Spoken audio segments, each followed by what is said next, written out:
this than you are. That's fine. Take a deep breath. Give him hell at the end. Good luck to you. Fight like hell like we do every week. You are the best here. Brett, be affirmative. You told me to get on. Info. Ready.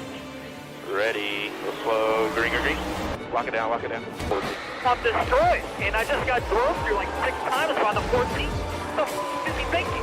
That is the stupidest thing I've seen in my career. Literally. Everything you described is accurate. Haven't even finished the second stage yet. Half the field's wrecked. Hell yeah. 11 got it. Rowdy there, Matt. Good job, pal. Thanks, man. Good job all day. Great work, my man. Great work. Keep putting yourself in position, we'll win our share, right? We got one back today, brother. Good job. Therefore, great job, guys.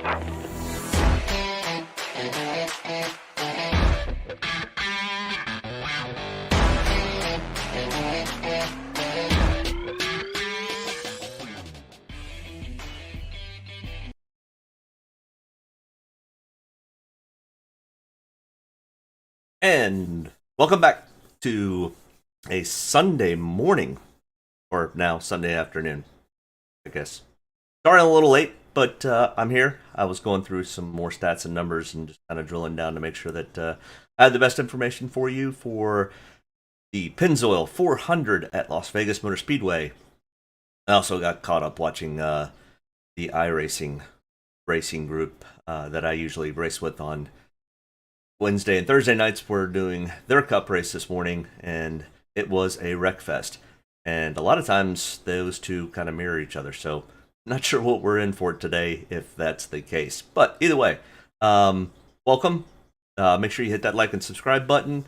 I try to do these live videos on Sunday morning, a few hours or so before lock on Draftkings and the start of the race, but don't want to dilly-dally too much and get right into what happened during practice and qualifying.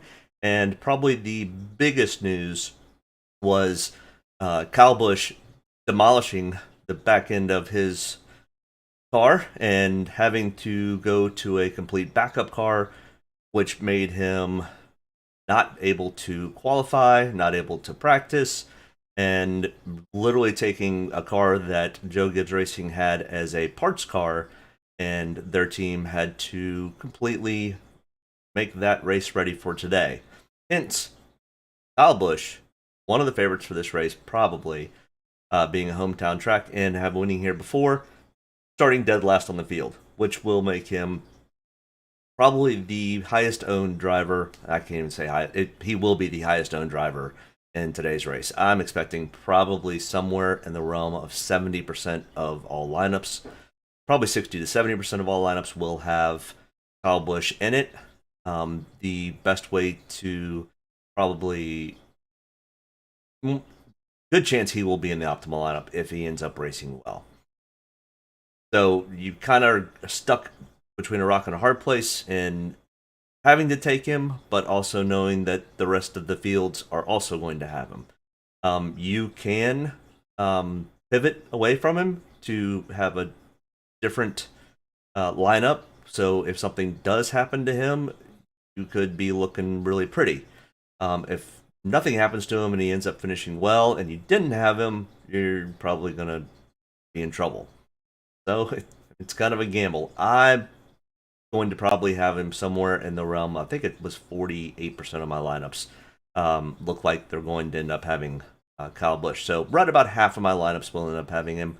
So a little less weight than what everybody else will, but I mean, you got to differentiate somewhere. So let's get into the breakdown for the Pennzoil 400 at Las Vegas Motor Speedway.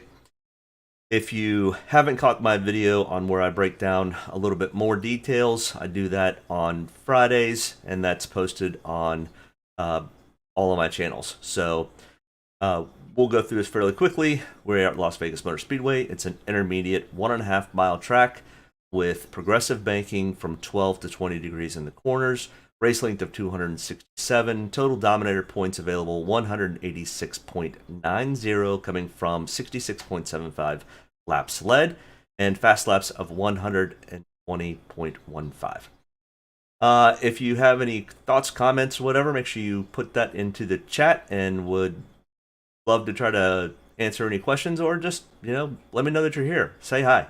And make sure you hit that like and subscribe button and get notified when I do these live videos, when I go iRacing, and when I do my race preview each Friday. So let's get down to the drivers and their pricing. This goes from most expensive to least expensive.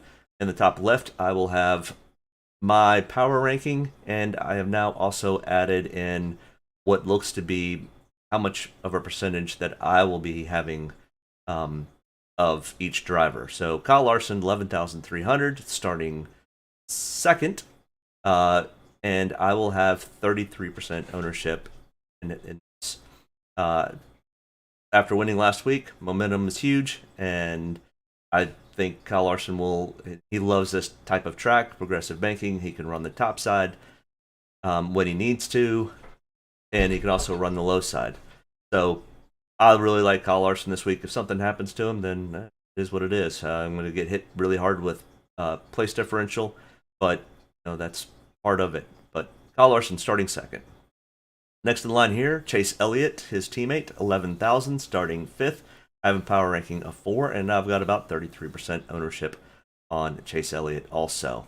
So I'm listing probably Kyle Larson, Chase Elliott as potential dominators, being that expensive. Joey Logano, 10,800, starting 6th. 8 on the power ranking, and I'm going to have him about 25% of my power rankings. Along with Joey, Kyle Larson both have wins here at this track. Kyle had his win in this race last year, but finished 10th in the fall race, along with Joey Logano finishing 11th in the fall race. Chase Elliott did finish 2nd in the fall race. All right, next in line here, Ryan Blaney was really fast in practice, 10,500, starting 11th, and power ranking of 6, and I'll have Ryan Blaney in about 25% of my lineups, and in the fall race last year, he did finish 5th. Next in line here, Kyle Busch, number 1 on the power ranking, 45% ownership, 10,200. Reason being, he's good here, and he and his crew are really good at fixing issues with the car, which they're going to have to do a lot today. So I don't expect Kyle to make it up to the front until probably into stage 3, because they're literally are starting with a blank slate. They got really no testing laps in. Now they will lean on their teammates at Joe Gibbs on their setups, but Kyle definitely likes to drive a little bit different of a car. So still, either way, starting dead last on the field and being a high caliber driver at a high caliber team, more than likely, unless something just really screwy happens, Kyle Busch should easily be the largest place differential for this weekend, hence why he will be so highly owned. All right, next in line here, we've got Denny Hamlin, $10,000, starting 8th, 9th on the power ranking, 13% of my lineups will have him. I'm still a little bit worried what's going on with Denny and Joe Gibbs Racing. They're having a little bit of struggle trying to figure out this new car. I mean, even last week, Kyle Busch went down 3 laps and ended up getting back on the lead lap and finishing ahead of Denny Hamlin, who did have some overheating problems. Word is that they have that fairly worked out, but still have a question mark on it. He does have the best Draftkings average over the last 5 races here at 58.9, and did win the fall race here last year. But whole new car, whole new setup. The only thing that's the same is the track, and the driver. But either way, I will have about 13% ownership of Denny Hamlin. William Byron, really, really fast in practice, 9,800. He did fairly well in qualifying, but starting 14th will give us some place differential, hence why he's got a little bit better power ranking, and I will have him in about 25% of lineups. Next in line here, Martin Truex Jr., 9,500, starting 12th, so a little bit more better PD upside than Denny Hamlin, hence he has a power ranking of 5, and because I'm a little bit concerned still with Joe Gibbs Racing, 23% ownership, Truex Jr. has an average finish of 7th here at Las Vegas, and he did finish 4th in the fall race last year. Tyler Reddick, 9,300, starting 7th. Tyler's been on a tear, but has had some issues and problems. but either way, I think Tyler starting 7th. I don't know. I don't know what to do with Tyler. He's a great race car driver, and Richard Childress has been bringing really fast cars to the tracks. This could come back to bite me a little bit, but either way, so yeah, I don't know if you hear my dog whining in the background. Our other dog and the rest of my family went for a hike today, leaving me with this dog, and he's stressful. If you hear him, that's what's going on. He's not hurt. He's not no issues. He's just sad because his buddy left. But sorry, back to this. Tyler Reddick 9,300. I don't know what to do with him. I only have 8% because I'm a little concerned. He just has he struggles finishing races. He races really well in the first 2 stages, and then just kind of falls off towards the end. So I'm going to take a little bit of a pause on Tyler. Power ranking of 15th. Next on here, Kevin Harvick. This will be another driver who will be very, very heavily owned at 9,100 because his qualifying didn't turn out so great, starting 25th. Now, Kevin's a great race car driver, coming great stable at Stewart-Haas. They'll work their way quietly up to the front. We won't hear much fanfare unless he gets into an incident. And all of a sudden, at the end of the race, he'll be top 10 or top 5. So, number 2 on the power ranking, 43% ownership this week. I really like Kevin Harvick. There's a couple other drivers that we'll talk about that are also starting from the back, like Burt Busch, 8,900, starting 31st. Lots of PD upside. Great race car driver from Las Vegas, hometown track, power ranking of 4, and I will have him in 35% of my lineups. Does have 1 win in the last 5 starts. What's up, Custy Box? You got Kurt Busch and Ryan Blaney. I like Kurt definitely for Draftkings. Not sure I'd want him for the win. I'll take Ryan Blaney potentially for the win. Not a whole lot of PD upside for Ryan. There's some PD upside for Ryan, but Ryan does really well here, and he was super fast in practice. So definitely a good chance that Ryan Blaney could make the optimal lineup this week. But back to my little list here, and I'll keep an eye on comments. I appreciate you commenting. Thanks. Alex Bowman, 8,700, starting 13th. Power ranking of 12. I'll have about 13% ownership of Alex today. Finished 22nd here. 13th gives a little bit of PD upside to Alex, but I think he's probably not a top 5, but top 10 driver this week. And we'll kind of see where that happens. All right. Brad Keselowski, 8,400, starting 15th. Does have the best DraftKings average, or best average finish of all the drivers in the last 5 races. Starting 15th, we'll have some PD upside. Power ranking of 10, and I've got him in about 13% of my lineups. Once again, Brad is now at Roush Fenway Keselowski Racing. So, new team. They are partnered with Penske in some ways, but Brad's been kind of a bowling ball lately, so I'm going to kind of fade him a little bit this week until kind of things settle down at RFK Racing. So 13% ownership for Brad. Christopher Bell, starting from the pole. The only person that I would be comfortable taking the pole sitter would have been Kyle Larson. Christopher Bell was super fast in practice, super fast in qualifying. I just don't know how long that speed goes throughout the end. But power ranking, because of his starting spot, I dropped him down to 30th. I think he's a top 15 car, top 10 car, but the chances of him losing points because of his starting position is just too big of a risk to take. I'm not going to have him probably in any of my lineups. Next in line, Austin Dillon, 8,000, power ranking of 14th. His average finish is 13th. Austin's been running really well this year, but I think he may have outkicked his coverage here. This could bite me in the backside, just like Tyler Reddick, but 10% ownership. I'll have a little bit, but not too heavy on Austin Dillon. Next year, Eric Almirola, 7,800, starting 20th. Finished 19th in the fall race last year.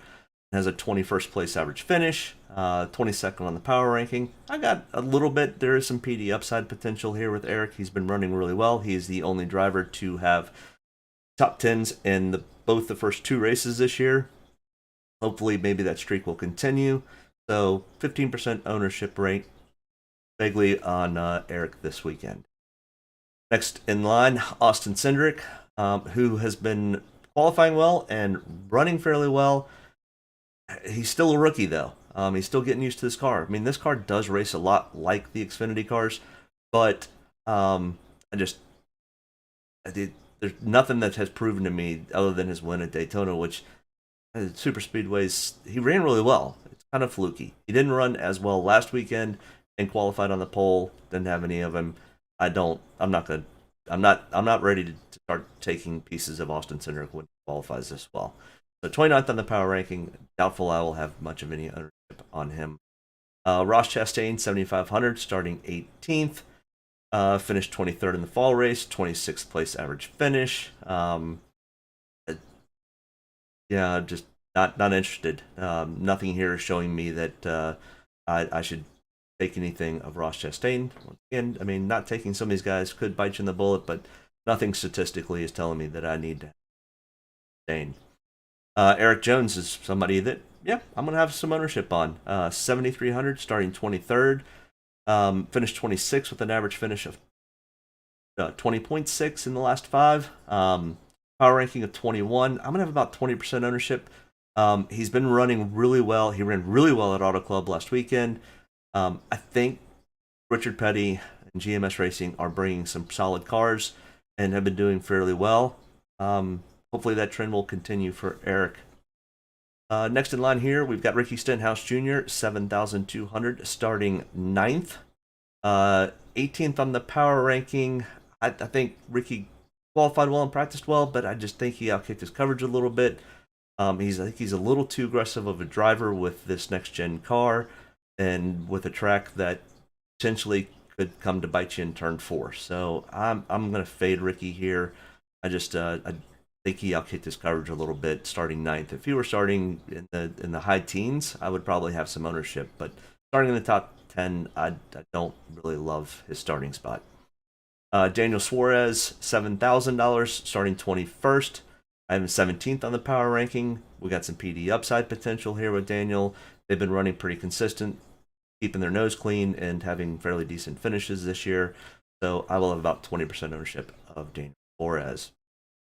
Chase Briscoe, outkicked your coverage, to say the least. He's been running well, don't get me wrong, but starting 4th, no real PD upside when you've got an average finish of 17.5 and a 14th place fall finish this race last year. So 32nd on the power ranking, and doubtful I will have any chip stake. Chase. Cole Custer, 6,700, starting 24th. We've got some PD upside here. I think Stuart Haas has kind of fixed a little bit of their issues they were having last year. They've been running much better this year. So probably 8% ownership, 27th on the power ranking. We're starting to get into some players that we're going to have to take when we start looking at taking Kyle Larson, Kevin Harvick's, and Kyle Busch's. They're more expensive, so we've got to fit some lower-priced drivers. So the ownership rate will go up a little bit on this tail end side of these guys. So next in here as we speak, Chris Buescher, starting 27th, 6,500, finished 25th with an average place of 16th, 13th on the power ranking, and it's going to be one of my highest owned drivers at 43% ownership. Got to have some value, and I think Chris Buescher shows that he has some good value here with some decent PD side. Bubba Wallace, 6,300, starting 17th. He finished 16th in the fall. Bubba just hasn't shown me anything on these mile-and-a-half tracks where I have any interest in taking him, especially starting 17th. I think that's potentially where he could finish, which is not bad for Bubba, but it doesn't do me much of any good for Draftkings. So 23rd on the power ranking, and I don't really have a whole lot of interest. Justin Haley, somebody I do have a decent amount of interest in, ran fairly well in the mile-and-a-half tracks in the Xfinity Series, $6,100 this weekend, starting 28th, so potential PD upside here. He was not racing with Colleague last year in this car, so he had a pretty miserable average finish and finishing 32nd last year. So I really like Justin Haley to work his way up. I think he'll finish in the teens. I'm not sure he gets a top 10, unless there's some carnage up front. But that's going to be enough for some decent PD upside getting into making some money on DraftKings. So 19th on the power ranking, I am going to have about 35 to 38% ownership. Harrison Burton, 5,900, starting 19th. Harrison just has had bad luck. It kind of reminds me of Cole Custer last year. It's just, you can't seem to have any good luck. So 28th on the power ranking, I'm not interested. I think he's starting too high. If he were in the 20s, I might have some ownership, but that might be where he finishes. No interest. Daniel Hemrick, 5,800, starting 16th. Does very well at this style track. 20 on the power ranking. He is the Xfinity Cup champion from last year. He ran really well yesterday at this track in Xfinity. So I expect Daniel to do fairly well. This could come back to bite me because he might be a top 10 driver. More likely he's going to start where he finishes. But once again, we got to start saving some money somewhere. And Daniel Hemrick is somebody that I will be targeting this. So about 35% ownership rate. Ty Dillon, 5,600, starting 32nd. That's what I like. A lot of PD upside here. Value player, somebody who's been through this before, is racing with a team who has really got a lot of momentum behind them. 16th on the power ranking. I'll have a decent amount of ownership with Ty Dillon, probably about 40%. So good value play here. Great PD upside potential. Greg Biffle, welcome back to Biff. 5,500, starting 26. I think he outkitched coverage. He was also really loose. I think he finishes the race. I think he probably finishes about where he starts. So no interest, no PD upside. It's great to see the Biff back, but I just don't think they have got the funding to make it. And all right, next in line here, Michael McDowell, 5,300, another driver who just struggles at mile-and-a-half tracks. Hasn't shown me anything this year that makes me go, ooh, he's turned the corner. He's going to do well. So 24th on the power ranking. Kind of outkit this coverage. If he was starting 30th, I might have some ownership, but I think starting too high up. No real PD upside play for me. Corey LaJoie, 5,100, starting 29th. Corey's not the best choice, but he does offer some PD upside. He offers some value. So if we're looking to dig down deep, I think potentially Corey LaJoie is somebody that we can play. 26 on the power ranking, I will have about 20% ownership of Corey LaJoie. I don't think he finishes probably much better than the low 20s, but if we're going to have these higher priced guys, we got to have some lower priced guys. And that's about as low as I like to go, but I do have a little bit of ownership in some of these other guys down lower. Todd Gilliland, don't have much information. Skipped over the Xfinity Series. 25th in the power ranking. He's got a decent starting spot for some PD upside if there's some carnage. And that's what we're going to have to look for with these guys down low, is them keeping themselves clean, kind of racing in the back, staying patient, and letting the positions come to them as people wreck out or have mechanical issues. So I'll have a little bit of ownership of Todd, mostly for value savings, and I think it's somebody who understands their spot. They're not going to go try to push these cars to the limits, and hopefully they'll end up with a decent finishing day. No ownership of Josh Bilicki. Josh has never shown me anything other than potentially on road courses, and I just no interest here.